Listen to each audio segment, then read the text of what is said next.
People learn how to mask, don't they? This video is about changing. Of course, you know what, when in Rome, do as or whatever. You know all these things in life, right? When I worked for the newspaper, I took some classes to mimic people and things to make better sales.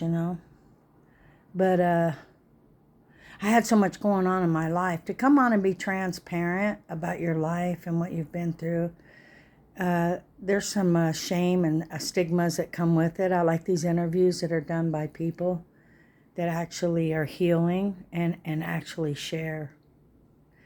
I'm one of those type of people. I've always liked to meet different kinds of people. All my life I've had like these older people in my life. And you kind of dip through life and who you can trust and just things like that. What feels comfortable. It sounds like random or something that people wouldn't talk about.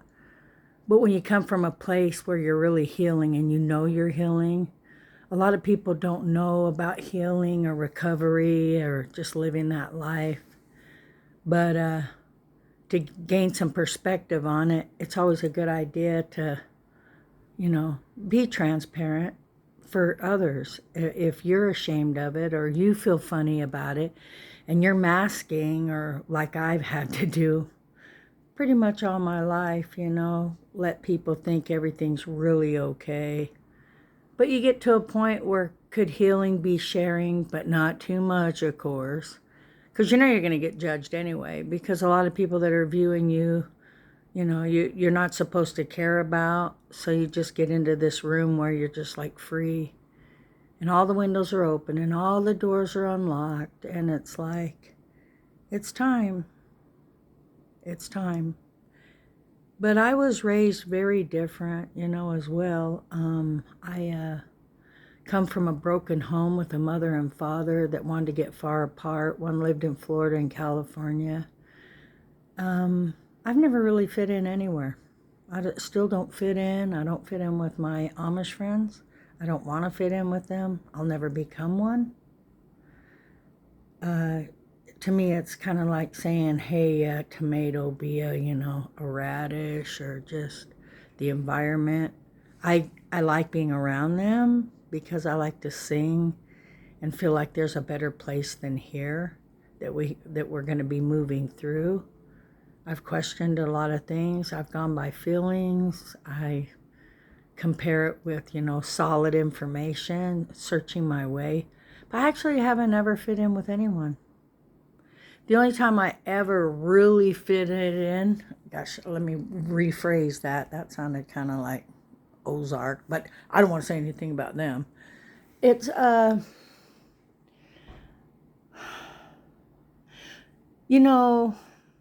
everybody knows salt and pepper's a pair, right? Everybody knows that, some things just go together, shoes, 2 feet, just things that go together that fit.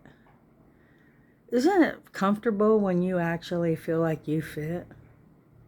Or could you be masking then and then going to a different situation or a place that you think you might fit, but you got to try it anyway to feel it? Yeah, kind of like all these movies you grew up, Cinderella, all these different things, you're relating with them. But what is your reality? What is real? Could you actually, help somebody else by being an example or healing or talking about some of the things that other people could be experiencing? Or, it isn't even a journey of like other people, it's for yourself, But yeah, I grew up a little bit different, I'm going to say it right now, I had a lot of stuff put on me at a very young age, and I'm going to take the good out of it, but I also can kick back and come from an area of, wow, I would never make my kids drive a car sitting on like 3 or 4 phone books, Back in the day, the phone books were really thick, I seen some bad, ass dudes tearing them in half, so, or they'd take like, these phone books in Cali. Come on, everybody, if you're my age and if you're not my age, back in the day, they had phone books that were like pretty grand. let me do a comparison for you. Like taking, I don't know, I can't say books because those are different sizes. So how about a gallon of milk? Its height. That'd be perfect. So, if you stacked them, you could sit on them. Kind of like a mom taking a pot or something, and putting their kids on a pot on a chair if you didn't have a high chair. You always make do. But back to me, I don't want to detour too much because since I've done it so much and not been able to be transparent about my life to share with my children on this channel when I'm not around anymore, that they could, learn or put puzzles together about their life and situations to avoid. Remember, I want people to avoid some things. Why would you want to make a mistake when, you got somebody right there? I always reiterate, or however that word goes, about erasers on pencils, the Jewish grandfather. That's why they have erasers on pencils. That's why people make mistakes. I never seen a pencil without an eraser, but growing up with these Jewish grandparents, from Chicago, then they went to Miami. They were odd. They were very different, And I feel like I have some characteristics from them as well, from being around them, good and bad. But the bad's overpowering sometimes the good. So you have to really work at just digging up that great potato that's under the earth that, smells really good. Or it's interesting, A lot of people in my family and life get really uncomfortable if you're honest about what you've been through, or if you're not handling it in the correct way, and maybe have a lot of, anger, or you still haven't figured things out. But on your journey, you really, it's your map, It's up to you. It's actually up to you. So, yeah, you can lead a horse to water, but you can't make him drink. You hear these things all your life, these cliches, and then you really are able to apply them to you. Like, wow, I know that where that came from, that's hitting home. But back to these Jewish grandparents at a young age, with my mother having a mental illness, she pulled some pretty weird things on me as a child, and put me in a situation where I needed to rescue. Mind you, all my life, meeting different men and stuff, wanting to rescue them, or friends, or family members that could actually use you because they know you rescue, so they don't have to do it. You become an unhealthy person, but my grandparents made me drive my uncle that was mentally ill, and he was a sick bastard because he was a molester. He put his hands on me and my sister, and it only happened a few times, but you could wreck a child, if it's only a few times. Mind you, I've met other people where you want to find the balance, and you're like, well, gosh, what you went through couldn't possibly be as bad as people that have been raped by their parents, gone to the extreme of even having children. So my parents never did anything like that to me. But this strange, weird uncle, he did. And once a female or a child or a little girl's been molested, touched, or anything, they end up kind of like going through life a little bit different until they deal with it. And when you get on different things and you realize that it's okay to talk about it, that it's not your shame, it's somebody else's, so you unload. And if you're not around the right people that have their own issues and they don't want to kind of move like you're moving, or you can't push them to move like that, then what's the sense, being around people? It's not like you want to constantly be in this dramatic mode or emotion or feelings. But when you do find happiness, you're real bubbly and just excited that, it's not like it was or is, or just, dealing with these things. So I'm jumping around quite a bit here. Coming on here today to be transparent. I like interviews with people that tell their story about their life. Of course, these reality movies, about Elvis, and of course Ray Charles. They don't have to be famous. That's not where I'm going. Just people that Anyway, so my Jewish grandparents were very strange, not too strange, but a little, yeah, they were different. But I love my grandma so much. My Aunt Lena that lived in Coral Gables, Florida, I always remember her and look up to her for the simple reason that when you're little, you remember things like they'd get off the plane and, well, back to the phone books. I was made to drive really young, okay, because they couldn't drive. And my uncle needed to go to the hospital. He had a nervous breakdown. Mind you, this is the schlemiel, schmuck, pervert, whatever you want to call him, that, of course, he would need to go to the hospital, who would touch a child.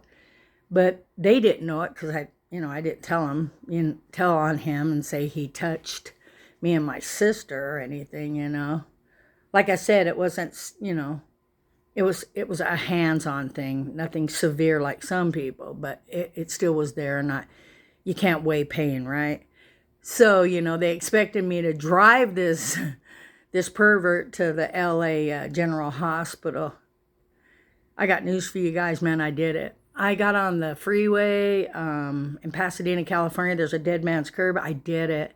I can't believe them bringing down the damn phone books for me to sit on. I really felt like a hero, but could you have found somebody else? My God, how about a taxi?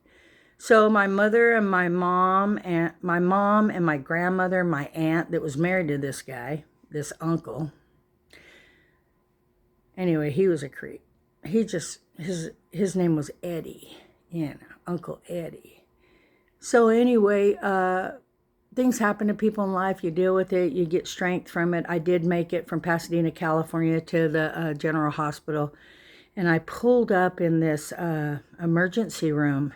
And of course, speaking of Elvis, he signed in as him, because people lose reality, and people want to say, oh gosh, we've got to understand him. He was having some issues. He was mental, Hey, I don't want to talk about him right now. I want to talk about me. I want to talk about what happened to me with these type of people and situations in your life where they looked at my strength. So yeah, I pulled up there. I'll never forget it. I made it. But the hills, there to park as a younger, I had a baby at 14, so I must have been I was about 13 when I drove. Yeah, I was pretty smart. 13 years old, you can drive a car pretty good. We put the seat up, and like I said, they got the phone books. I can't believe they brought them down there. I made it there. I made it back too. So he signed in as Elvis Presley, and that was one of the situations that kind of changed my life at a young age, to know that, wow, you can do this. You can conquer things. You can actually drive a car. It was a big Bonneville. I think I've talked about this before, but haven't been completely transparent about my life. But yeah, it was very different growing up, Of course, people have challenges as children, to overcome. I'm not a victim. I'm a survivor. That's why I'm able to come on here and actually talk about it. But without the sympathy involved, but to take the good out of it, we can overcome a lot of things in our life, can't we? But you have to be able to realize you're not done. You just have to keep moving forward. So with that in mind, my mother was a registered nurse, and she was an addict and things, So at a young age, I learned very quickly what it's like to have a mom that's overdosed. Or I think one of the tragic things for parents to do to children is just like manipulate them and put on them the series and drama and, things that happen to them, actually, and then kind of put it on you. One of the traumatic things that happened to me, because now that I'm older, I'm looking back and wondering why I just don't get along with everybody, or they have to be certain people. Now, I love these Mennonite people, and they're kind of like a church family, but they're not, because I'm not their blood and I'm not their family. And I didn't grow up, with a veil on, and just so peaceful. They don't fight. They sing. I love singing with them. But I don't fit in with them. I know who I am. I don't fit in these wild Christian churches. And I loved the canyon when I used to go up there, but I'm kind of fearful of the cougars and bears, even though if you walk in a group, I just as soon go to these other trails that are safe, because there's, different people on trails and things. I'm not saying I'm so paranoid that I wouldn't be able to, but I'm cautious now. So you want to be cautious in these days, big time, but not to the point where you're kind of like paralyzed. So anyway, I back to growing up with a mom that, constantly, she took us kids from Florida, and with this Uncle Eddie, he drove the car when my mother left my father. And it's the things you put in your children's mind, because I don't really remember laying on the top of the back of this small car with all of us in it when my mother escaped my father. But meeting him the first time was really weird too. I can relate with a lot of people on different stories, but I have my own story. And if I'm not authentic, then I'm just it's all fake. Nobody wants anything fake. Wouldn't you want it real? You look at your life and you think, the best days of my life weren't planned. You ever look back at your life and you had a really, really good day, and it never was planned? You were just like, wow, this is a good day. But growing up during those things, I kind of gravitated towards peaceful people like Mrs. Robinson. When I was little, I'd go around and ask people if I could clean for them. She stands out so strongly in my life, Grace Robinson. And I knocked on her door, and she was blind. And these memories come to you as you age, and you have to sort them out. What's close to your heart, and, the love that you received. So if you're in an environment where there's definitely some acceptance and love, and you can compare it to your house where your mom was mentally ill. My brothers, I really would like to sit down and talk with them, but it's like one brother's just like, how could you believe in Jesus? He disowned me. He was in Vietnam, just kind of ridiculing me for, wanting that free choice of if I do believe in this Jesus, just disowning me and shaming me, and not being able to just sit down and have a conversation now that we're older. It's like pretty much pathetic, But therapy helps, because if you don't get therapy to sort things out in your life, it comes out. I'm not saying you got to mark like a diet, how many calories or points or what you're doing, but actually, get better. And if I'm around a lot of people where there's a lot of trauma going on like that from my past, something comes out of me that, doesn't feel comfortable. I feel better being with people that are, stable. And sometimes the people, it's the masking, back to the masking. Who are you? And, where do you want to be in life? But it's Miss Cool coming on here today, just starting to talk about, her life. And like I said, I'm not cursing or being crude or rude, but I can share.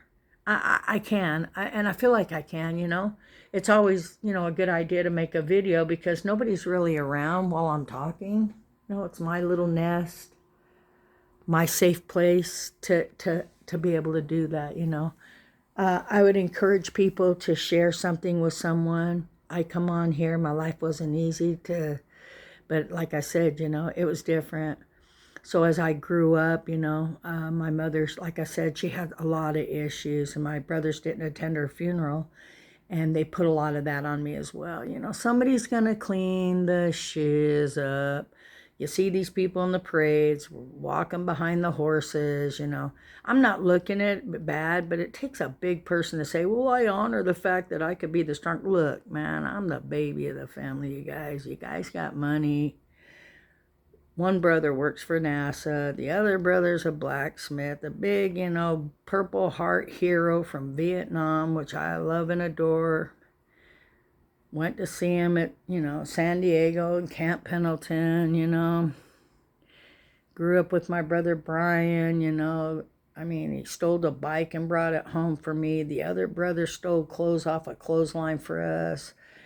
With a mother that was mentally ill, that took pills from the hospital. My dad was in Florida.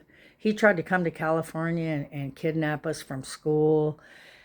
Just that environment of just like days where you didn't have anything in the refrigerator, you overeat now, or just have this thing about buying a little bit more than you should, and working on yourself, healing, it's tragic, but there's strength in pain, and as long as you're moving in that, but yeah, one example was like, I'll never forget the day that they came from this really nice furniture store in Pasadena on Colorado Boulevard and took all of our beds.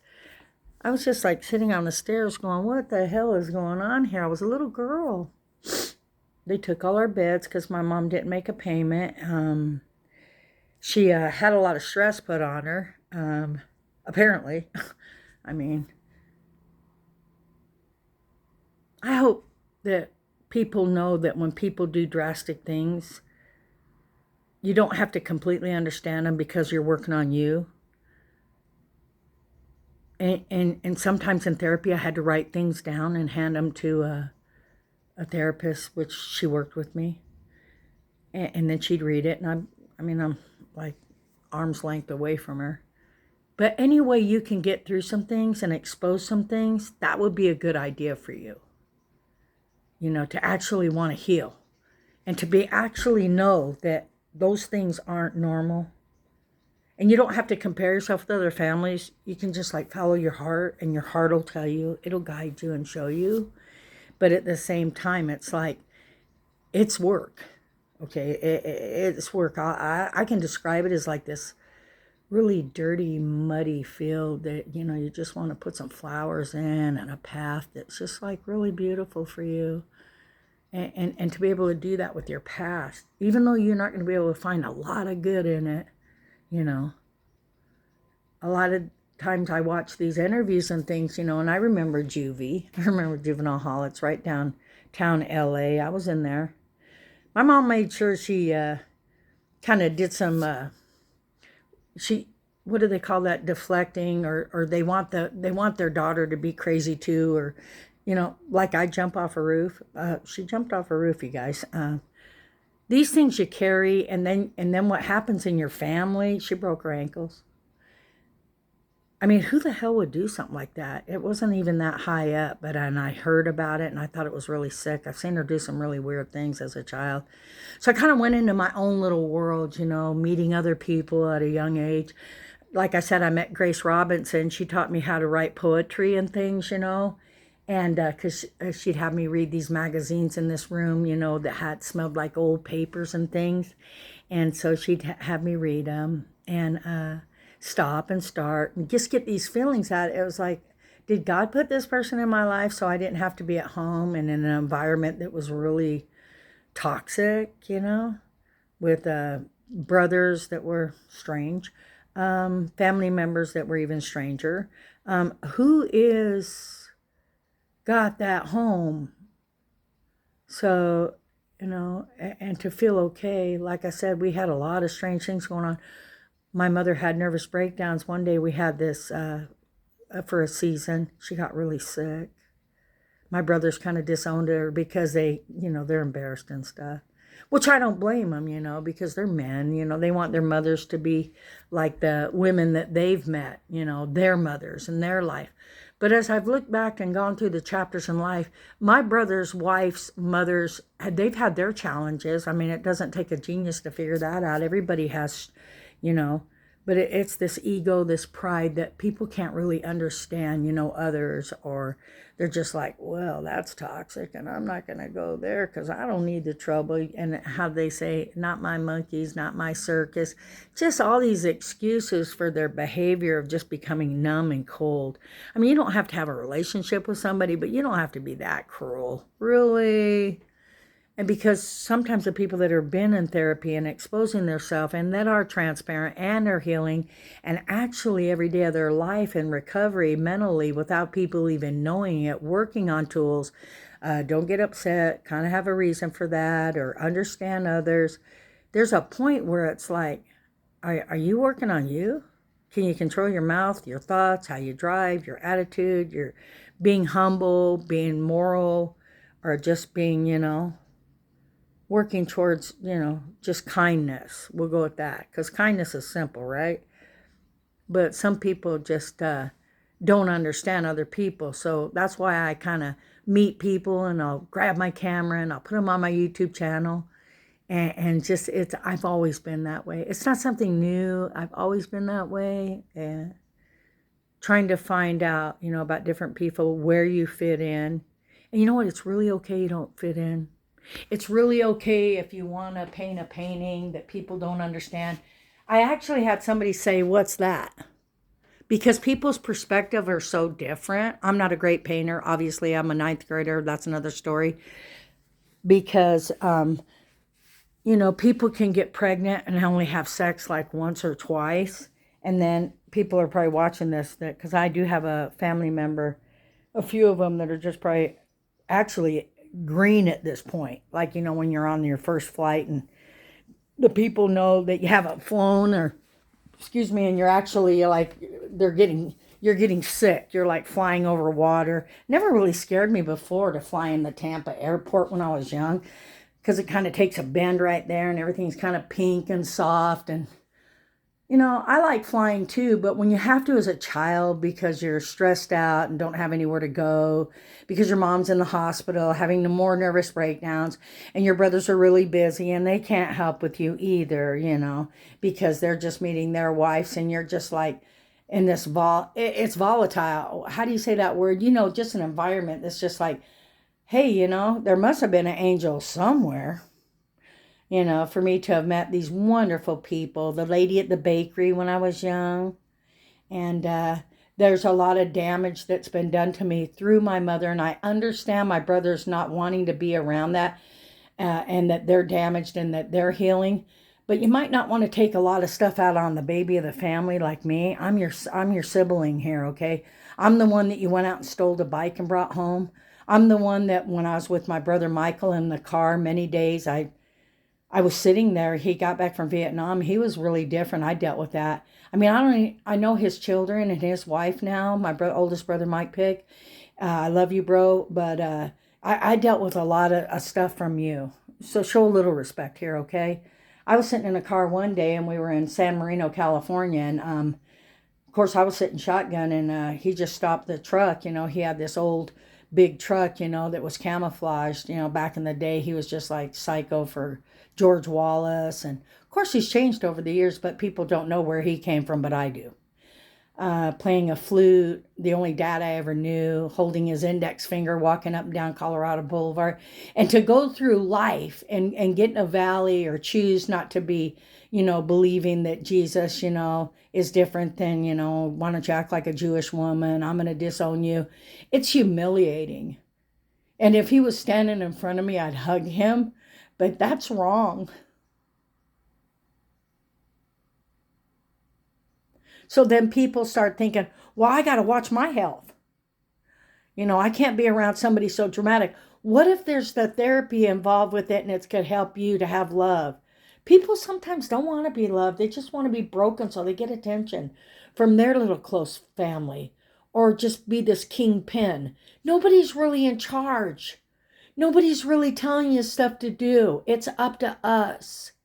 But my brother raised me, and he won't even talk to me because I'm not reading the Torah, or because I think that Jesus is what he wants to be for me.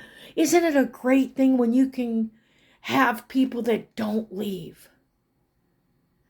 And they're loyal, and they stand by your side, and they're with you. They want to punish you.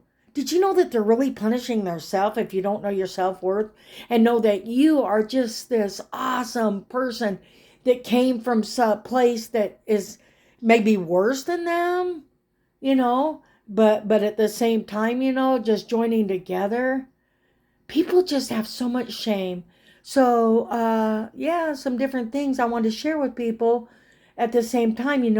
There's a lot of people in my family right now, that are like, why are you doing this, But I believe that there's a reason for things, and not to manipulate, but to actually grow and tell your story. And it takes time, it actually takes time to tell your story. So I had a therapist once tell me, Pamela, You can't bury things like under the rug, right? Why? You can cover this rug up, but a therapist told me, Pamela, they're going to reappear, and so you're going to have to deal with them. So masking, camouflaging, and of course you don't want to tell everybody everything on the first time you meet them. I learned that. But there's something about being transparent. So it's Miss Cool today talking about a lot of pressure was put on me as a young girl.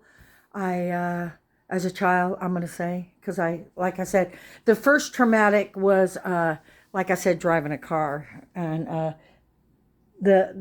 that situation and that story, let me move on to another one. Just actually, just being in this childlike state, meeting people, I gravitated towards like older people and going in their houses and, hearing a clock tick or a peaceful moment, or artists or writers, people that play a piano, people that are just, into the arts or have that warmth about themselves, like my Mennonite friends, though I'll never be a Mennonite. And many, many days I'm very uncomfortable around them. And I'm not a member. I've gone to this church for so long, off and on, and they've dealt with me, But it's like, I don't fit there. I already know it. But back to my Aunt Lena. But I still can walk in their house with them and love them and eat a meal and feel funny because maybe my hair's not covered or... Anyway, so back to my Aunt Lena, who I want to talk about that I look up to. These Jewish women. Sometimes people don't like it when you talk like that. Why do you have to say it or whatever? I've met plenty of people like that too. So I don't care right now. I'm going to talk about her. She got off the plane, her and my Uncle Rob from Coral Gables, Florida, when I was a young girl. Man, these ladies were decked out. Palm tree dresses, their breasts showing with wrinkles, kind of blue, violet hair. For those of you that don't understand, I'm sorry. We'll just have to keep moving forward with it.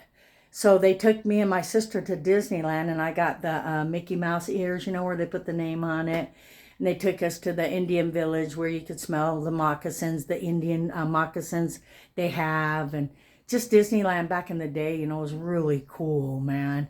They took us, and I felt so much love. They used to get off the plane, and my Aunt Lena would hand me a box of these Miami, Florida box of coconut patties. They look like hamburgers because the tissue paper was just lined up. I mean, for those of you that have a memory like that, that's sweet and lovely, gardenias and just different things like that. She was really cool, and I would eat them, and they were just beautiful in this box with palm trees. I can't afford to go there. I want to drive to California right now, but I kind of got some fears because I've got everybody saying, why don't you just fly out there and get a car and just do everything on your own? How about I've done everything on my own all my life and I'm tired? And if I get the courage and I want to step out and go, do some things, well, I'll let you know about it. But this internal work is a lot anyway. How about that? No matter where you go, you're going to carry something with you. You got baggage, they talk about that, Are you ready to unpack? Did you meet somebody that's understanding enough to help you unpack? Or, are they just going to judge you and keep judging you to the point where it's like, who cares, It's like, but you don't want to, have that attitude either. But yeah, back to my Aunt Lena bringing, us those things and just the way they lived, my grandmother's house with the marble tables and the lion feet and just being in her home. And she was such a wonderful person, my grandmother. I recently called a cemetery where she is buried. Only Jewish people are there, and I didn't figure out that for years, I'm like, wow, the Three Stooges are there. And I remember when I was 14 or 13 going to this, funeral. And it's called the Home of Peace. It's in East LA. Anyway, I had the director of the funeral home go out and take pictures, and he sent them to me, and I cried, because, I loved her so much. She was a beacon in my life, having a mom that was mentally ill. My grandmother was good people, really good people, everything she did, how she cooked and kept her house clean and loved me. Guaranteed, tongue sandwiches on rye with mustard are a little different, but I chowed down on them and loved them. I love drinking Manischewitz wine with them at the table. People actually try to have family and life and traditions and beautiful things. But back then, the masking, this uncle that came into our life, and just they're just different personalities, spirits that happen. So have a great day today. I like to come on here and talk about my life, and it's just the way it is, It's not going to be a reel. It's not going to be really fast like I like making reels, but it's going to let you know that through my life, I've met some interesting people. I'm going to continue to meet some interesting people and go through my journey. And on my journey, I possibly will share. If I've offended anyone, I'm sorry. But to lose people that you've loved so much, and you didn't murder anybody, you didn't do anything that bad, it's their shame. Because they don't want to deal with those feelings. Have you ever met those people in your family? Oh, I don't want to talk about it. They just leave. Well, how about talking about it? It's okay. It's really okay. Before you perceive that they're not going to be able to handle it, that might be the person that you were supposed to talk to about. That the first people that you've been trying to talk to and understand you and accept you, you've shunned. There's nothing worse than being shunned. Mennonites do it too. I'm being honest with you right now. I can. If you don't cover your hair, you're being sensual. It's like, come on. You can't dress up. You can't mask. If you put on a nice dress underneath it, what is it? If you're walking this walk where you've got all these religious chains, like my brother and the Mennonites, that's not freedom. Freedom is being kind, but yet knowing there's a God too. It's just, where is that balance? So today, God bless you today. I talked about my past.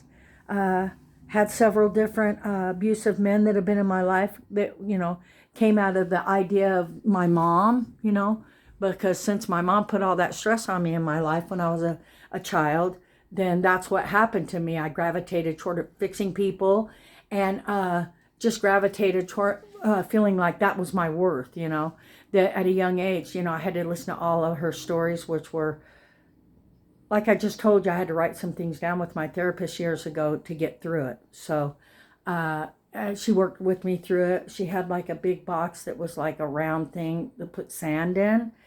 And then she had a whole shelf with like knickknacks. Some were guns, some were peaceful things, bridges, colored rocks. And she told me one day, she goes, Pamela, I'm going to step out and I'm going to go ahead and, do that. It's a sand therapy. And when I created that, it was just really beautiful, because I picked bridges. And, if the other person picked guns or whatever was on the shelf, because I saw some kind of dark stuff, she came back in.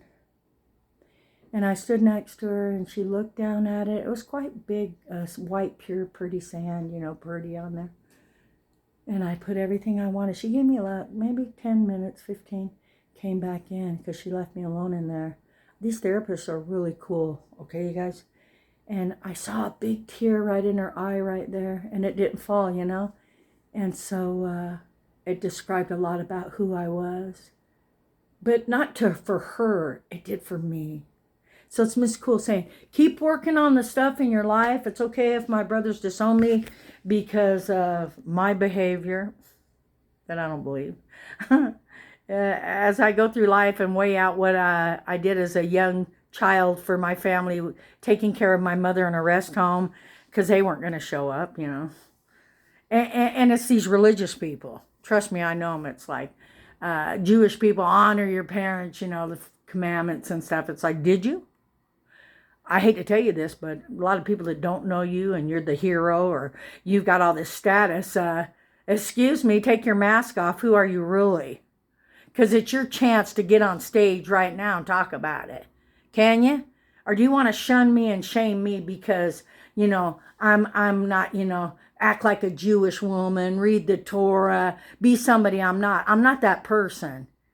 That's not my identity. Don't define me. I am Pamela.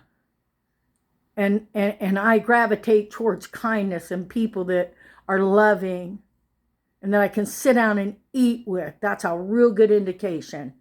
They do this with dogs.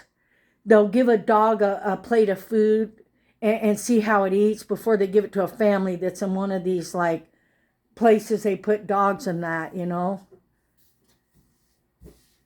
People get tested on things, sitting down eating, how they drink water. The Bible talks about Gideon, you know, at this river. And I like some of the stories. In fact, I love some of them, but some of the stories in the Bible are really weird, you know. But I like Gideon because he went down to the river and he said for all of his men to drink water in this river. And so some of them cupped the water and just put it in their mouth and looked around. And some of them put their whole head in the water. The ones that Gideon liked were the ones that drank like he wanted.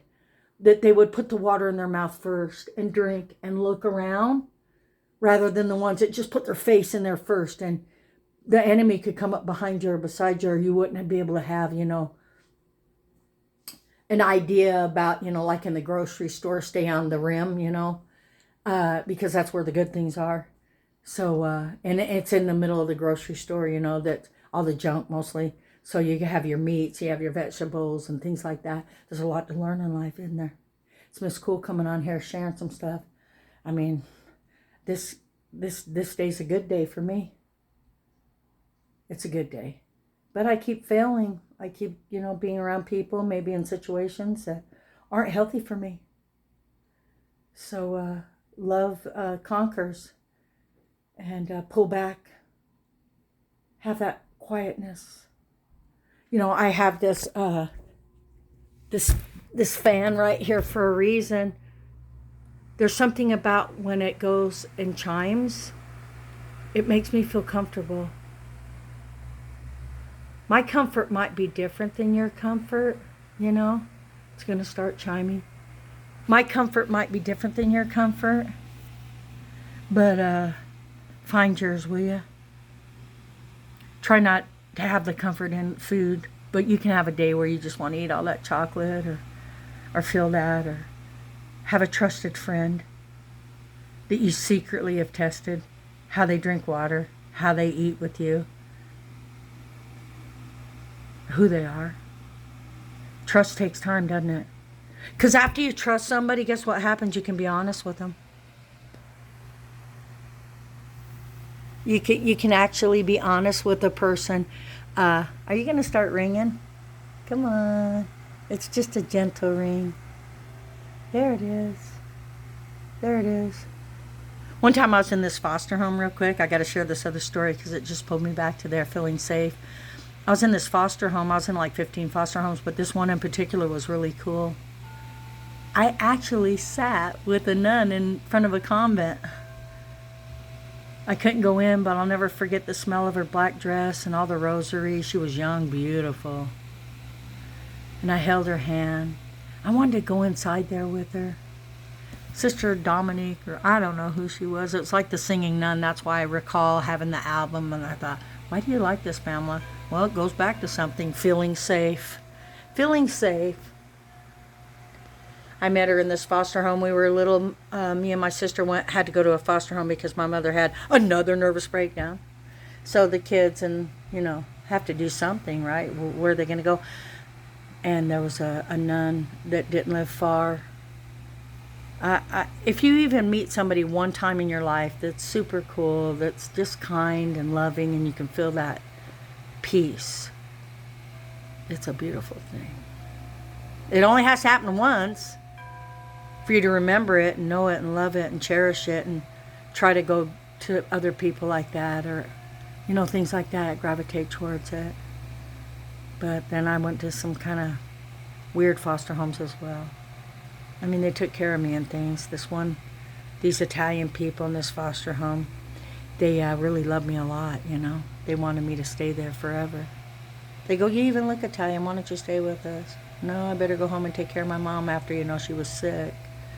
So this process and the family and how they handle things and how they don't want to go back to it, sometimes going back and fixing things could be okay. being in touch with that and realizing it, sorting things out. It's Miss Cool saying, you know, just cherish those times if you've had hard times in life. Even people that have had money or good times in life, they've got a lot going on mentally too, you know. And try to understand them as well. Because everybody's journey is different but the same. Has to be sort of the same, doesn't it? You can't just keep saying, well, that never happened to me, or my goodness. Because they're different as you're different, and together it's a struggle. Because the struggles make you strong. The struggles help you and keep you in a mindset that you know when it's good. All right, so have a wonderful day. I had a lot of things put on me as a young child to do and perform with a mother that that was an addict. And yeah, she was a nurse. She took the pills from the hospital. My brothers are very shameful about her, you know. And they have that right to be. I'm not saying that. But what they don't have the right to do is treat the youngest baby in the family in that regard. I'm hurt from them. I love them. But as the years go by, I guess I'm the one that saw the movie and the chapter, how they were and who they are now. So they have to perform in front of their children. They have to perform in front of their peers or who they are. That must take a lot of work. Back to the mask. Are you masking today? Can you be you? Can you talk about it? Most people say it's inappropriate. There's a time and a place for everything. But are we going to judge other people's time and place? God bless you today. It's Pamela saying peace.